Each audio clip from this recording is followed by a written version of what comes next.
Aux États-Unis, la colère populaire contre les raids des agents fédéraux de ICE, la police de l'immigration américaine, continue de s'étendre. C'est même le cas dans des villes comme New York, pourtant moins touchées par les arrestations de migrants et la violente répression qu'on voit notamment à Minneapolis. ICE est l'agence de police fédérale la mieux financée. Ces agents, oui, peuvent compter sur une technologie de pointe alimentée par l'intelligence artificielle pour identifier et traquer leurs cibles. Ces outils technologiques viennent en particulier de la compagnie Palantir, le géant de l'analyse de données dont tout le modèle d'affaires, oui, est largement axé sur l'efficacité. Mais Palantir est aussi fortement soupçonné d'œuvrer à la surveillance de masse. Manon Globinski a préparé ce qui suit. Back up, Tess, back up. Back up. C'est une scène qu'on a vue encore et encore dans les rues de Washington, de Chicago et plus récemment de Minneapolis. Des agents de la police de l'immigration ICE se pointent dans des quartiers de la ville pour effectuer de multiples arrestations sous le regard, les sifflets et les invectives des citoyens observateurs.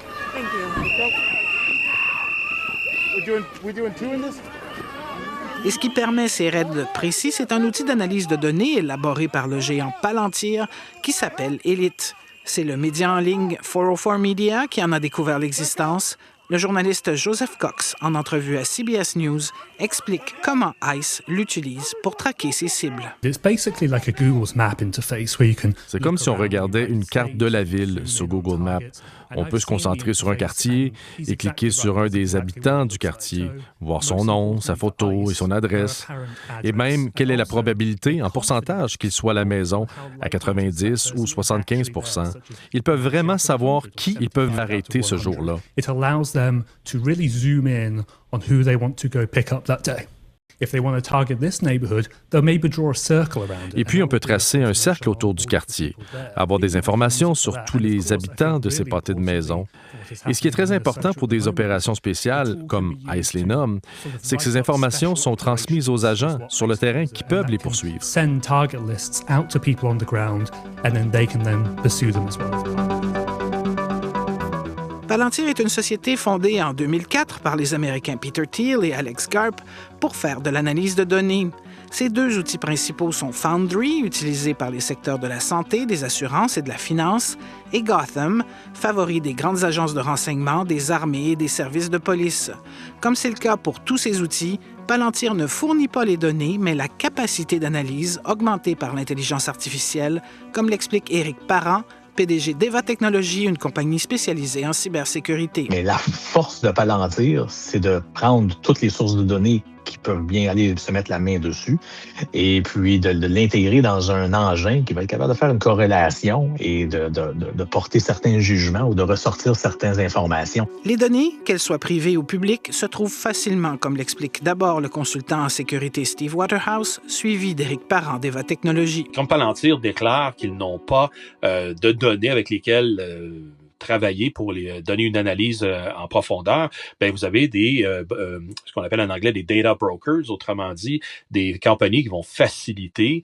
Déjà, eux, ils font une collecte d'informations de masse et partout sur la planète. Aux États-Unis, c'est des genres de compagnies qui sont très lucratives, mais ils vont aller chercher beaucoup de points d'information, que ce soit encore une fois les interactions sur les médias sociaux, parce que beaucoup de gens, malheureusement, font beaucoup d'interactions sur l'espace public, alors c'est facile pour eux de documenter ça. Images à l'appui, vidéos à l'appui. Si on prend exemple, une base de données de tous les permis de conduire, puis les adresses qui ont été rapportées pour les permis de conduire, ou de tous les visas qui ont été donnés pour les personnes qui rentrent au pays, c'est quand même des bases de données qui sont relativement fermées, mais qu'un gouvernement peut ouvrir et puis rendre disponible à ce genre de recherche-là. Alors après ça, si on prend les autres sortes de données, comme les données de téléphone cellulaire, ça aussi, c'est pas public. C'est pas facile nécessairement d'avoir cette information-là, mais un gouvernement peut tordre le bras à des fournisseurs et puis se donner ce genre d'accès-là. Et puis les données de téléphone, c'est pas juste qui qu'on appelle, là, parce qu'on peut facilement faire une corrélation entre une fois qu'on connaît, disons, une personne ou qu'on a identifié qu'un numéro de téléphone est associé à une personne, ben tous les gens à qui cette personne-là parle deviennent potentiellement d'intérêt. Et puis, ça fait une sorte disons, d'arbre de Noël là, de connexion. Mais il y a plus des données aussi de localisation, à part les SMS, les textos et puis toutes les choses qu'on peut lire, là.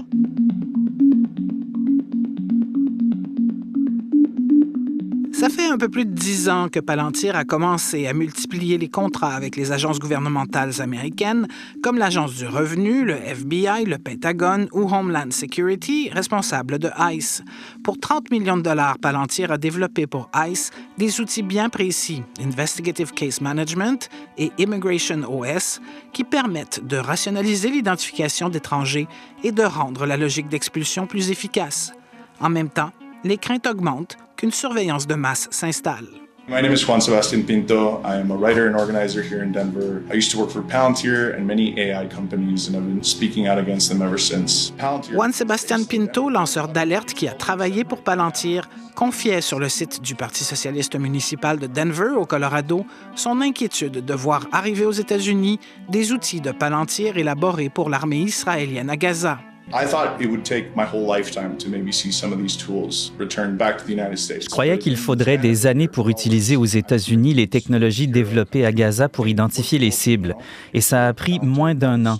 Palantir a commencé dans la surveillance et le pistage des gens et s'est développé en analysant leurs données personnelles. C'est la technologie iStar, c'est-à-dire le renseignement, la surveillance, l'identification de la cible et la reconnaissance du terrain.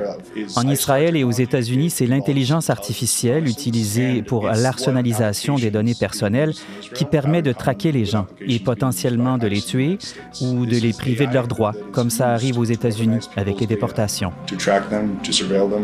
And then potentially to kill them or take away their rights, as is happening here in the United States through deportations. En France, Palantir a un contrat avec la Direction générale du renseignement, la DGSI, depuis 2016, peu après les attentats du Bataclan, contrat renouvelé en 2019, en 2022 et encore récemment, qui durera jusqu'en 2028. Les critiques fusent qu'aucun outil français n'ait encore été créé, alors que la DGSI l'envisage depuis 2018. Parlons technologie maintenant. Il y a 2 entreprises d'intelligence artificielle qui ont annoncé la semaine dernière, juste après les résultats des élections américaines, un partenariat avec les services web d'Amazon. Et là, quand je parle de 2 entreprises, je parle de Palantir et d'Anthropic, qui sont effectivement 2 entreprises liées à l'intelligence artificielle. Et le but de l'alliance avec Amazon, ce serait de fournir la plateforme d'IA Claude 3 et 3.5 aux agences de renseignement et de défense américaines, donc le gouvernement. Comme l'indique cette chronique diffusée à l'émission Sur le vif sur les ondes de Radio-Canada dans la région d'Ottawa-Gatineau en novembre 2024, au lendemain de l'élection de Donald Trump pour un second mandat, Palantir était en voie de devenir incontournable pour améliorer les actions gouvernementales chez nos voisins du Sud. 2 mois après avoir été assermenté, le président Trump décrétait le partage des données entre toutes les agences du gouvernement, et ce, alors que Palantir multipliait les contrats gouvernementaux. Le magazine Wired faisait état de la volonté du département de l'efficacité gouvernementale, le DOGE d'Elon Musk, de constituer un fichier maître de surveillance des immigrants. Palantir s'en défend bien. Voici la lecture d'un extrait traduit de son communiqué du mois de juin.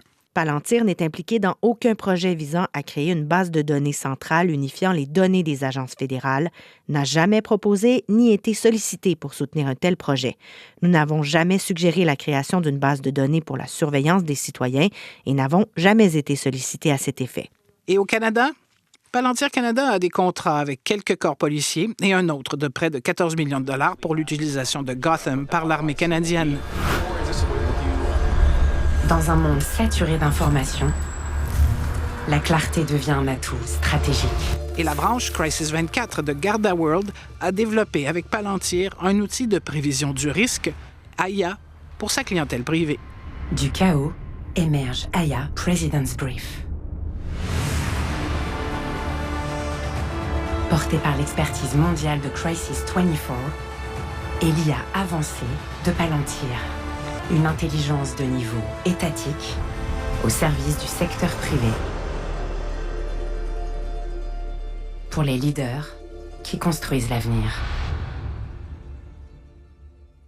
Dans son reportage, Manon Globinski a mentionné 2 des cofondateurs de Palantir, Alex Karp et surtout Peter Thiel, un multimilliardaire qui fait partie d'une nébuleuse d'idéologues néo-réactionnaires obsédés par une sorte de refondation des États-Unis. Un peu comme Palantir, le modèle qu'il préconise serait axé sur la performance et l'efficacité, qui laisserait bien peu de place au débat démocratique, et l'administration américaine semble bien les écouter.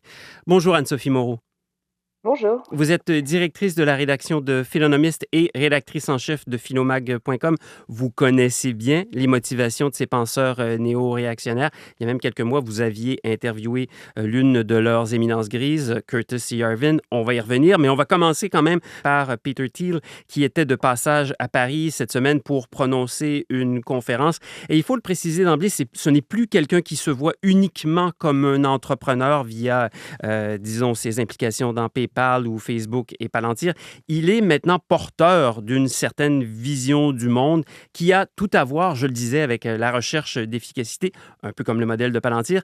Et son discours, il est parsemé de références religieuses comme l'Antéchrist, comme l'Apocalypse, comme le catéchon. Est-ce que vous pouvez vulgariser ce matin cette vision du monde pour nous?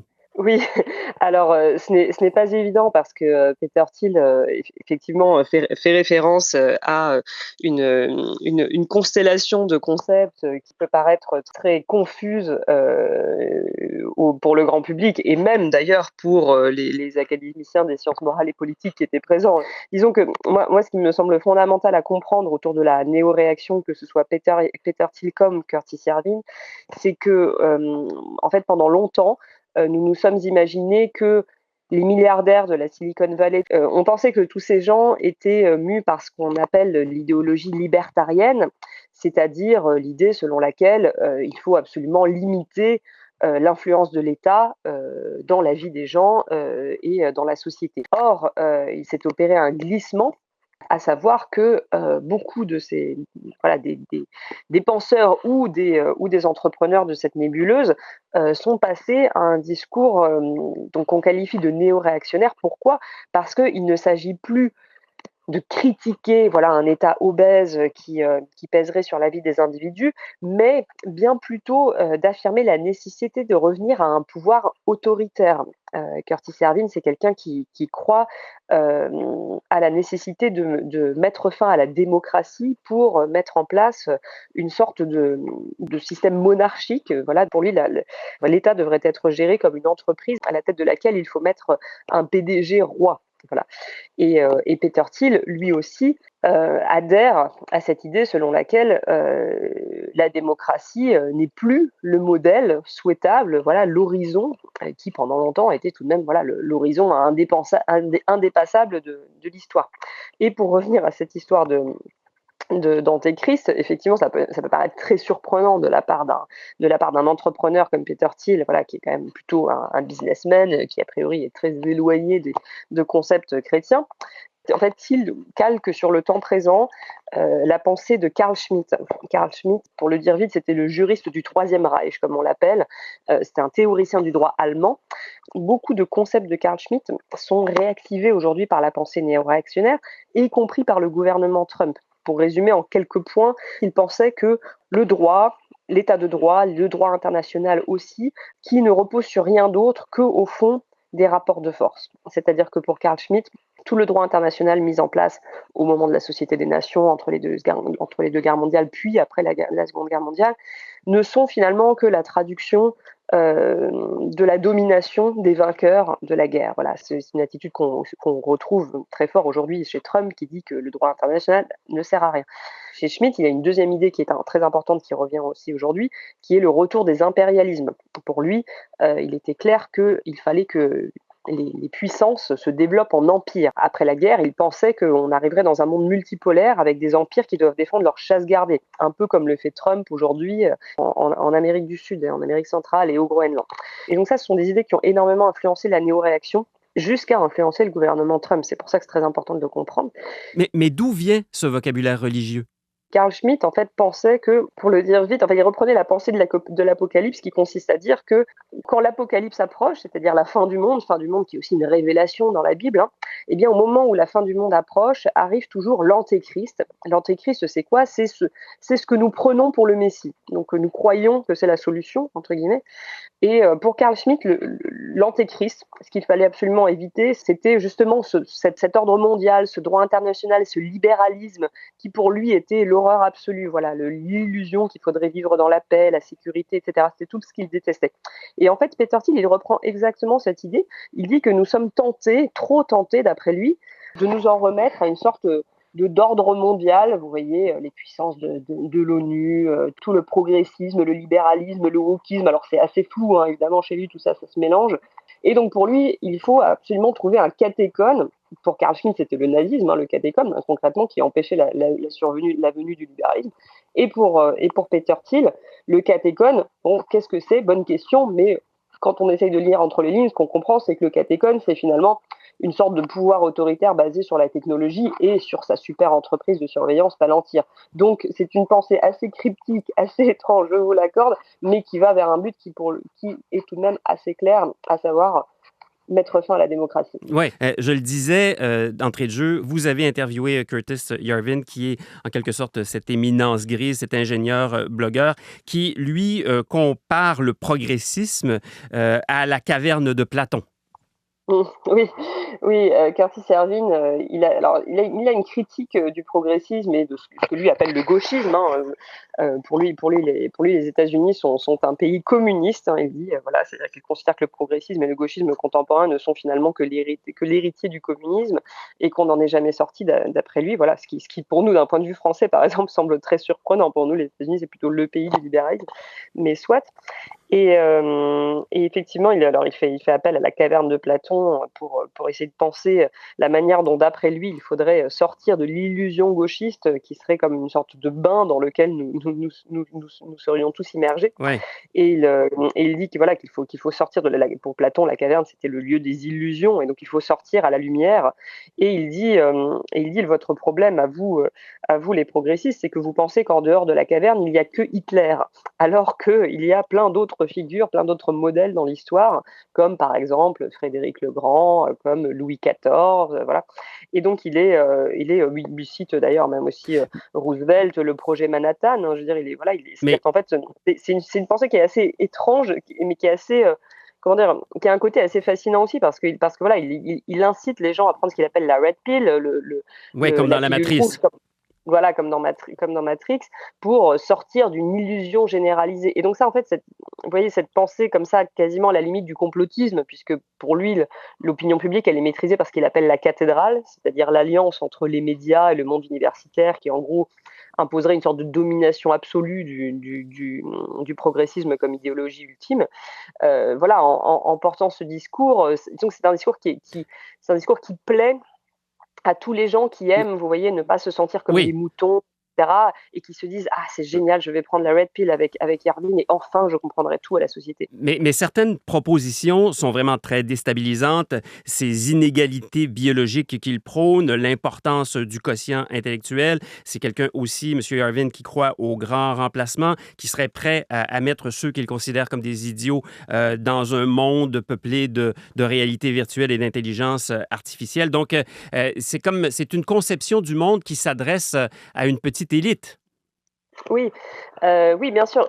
Alors ça, ce sont des motifs qu'on trouve chez la plupart des figures de la néo-réaction, et y compris aussi chez des gens comme Elon Musk, hein, par exemple, hein, qui est obsédé par la question du QI, qui est obsédé par l'importance de se reproduire, par exemple. Voilà, Elon Musk, il a 12 enfants parce qu'il considère qu'il est quelqu'un doté d'un QI, d'un quotient intellectuel supérieur, et que donc il faut qu'il se multiplie, qu'il multiplie ses gènes pour le bien de l'humanité.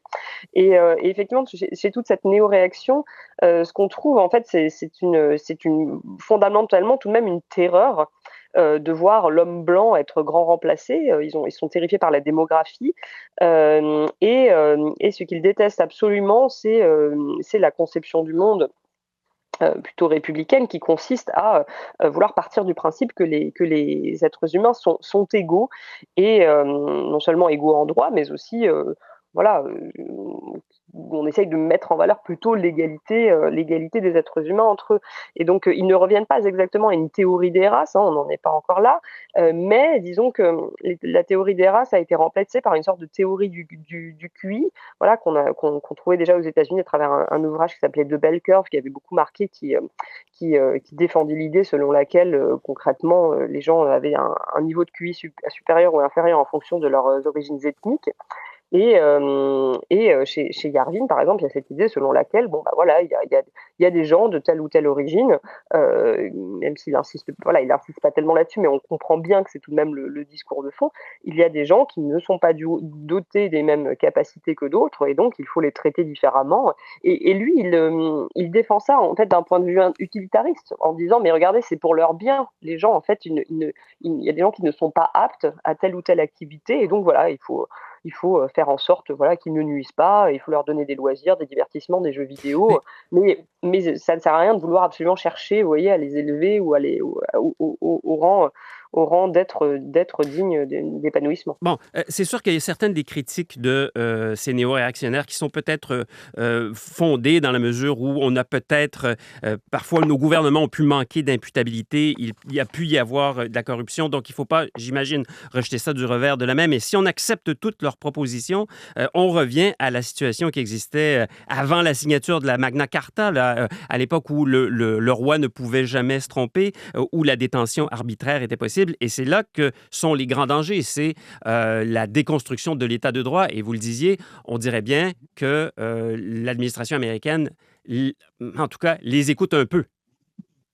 Oui, alors il faut savoir que la néo-réaction des gens comme Yarvin, par exemple, n'ont pas particulièrement de fascination pour Donald Trump. Pour eux, c'est une sorte d'expérimentation intéressante et fondamentale parce que ça permet de sortir de la bulle progressiste, de la caverne, etc. Mais pour Curtis Yarvin, l'idéal d'un PDG roi, le PDG roi qu'il appelle de ses voeux, c'est censé être quelqu'un qui a non seulement le pouvoir autoritaire, mais qui a aussi le prestige intellectuel, et voilà, c'est censé être un être supérieur. C'est un idéal de philosophe roi, en fait, finalement, comme chez Platon. Donc pour lui, si vous voulez, quelqu'un d'aussi stupide que Trump, ce n'est pas non plus l'idéal indépassable. Pour lui, il s'agit son idéal, c'est une monarchie absolue, mais une monarchie en un sens assez éclairé. Voilà, je le précise tout de même pour sa défense. Mais en attendant, on sent bien que quand même, chez ces auteurs, s'ils ont à choisir entre la démocratie et un pouvoir autoritaire, quand bien même dominé par des figures aussi bas du front que Trump, il choisirait tout de même la seconde option. Et évidemment, je vous disais qu'ils avaient une obsession pour Carl Schmitt, voilà, ce juriste du Troisième Reich.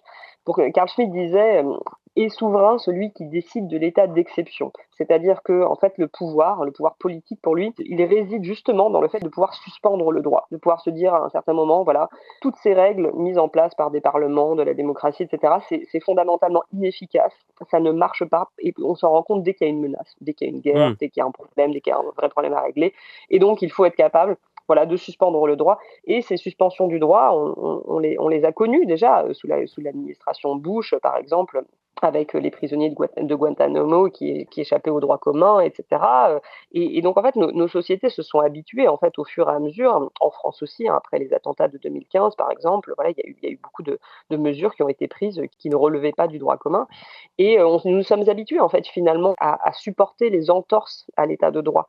Et aujourd'hui, effectivement, avec l'administration Trump, on voit qu'il y a une volonté de passer outre les contre-pouvoirs, de faire en sorte que les juges aient de moins en moins d'impact. En tout cas, il faudra voir comment cette alliance pourra tenir entre ceux qui veulent tout casser et les conservateurs d'une part, et les élites et la base électorale de Trump qui les détestent. Donc, c'est peut-être là aussi que la chute pourrait survenir. On va se quitter là-dessus. Anne-Sophie Moreau, je rappelle que vous êtes notamment rédactrice en chef de Philomag. Merci encore et je vous souhaite un bon dimanche. Merci à vous, bon dimanche. Au revoir.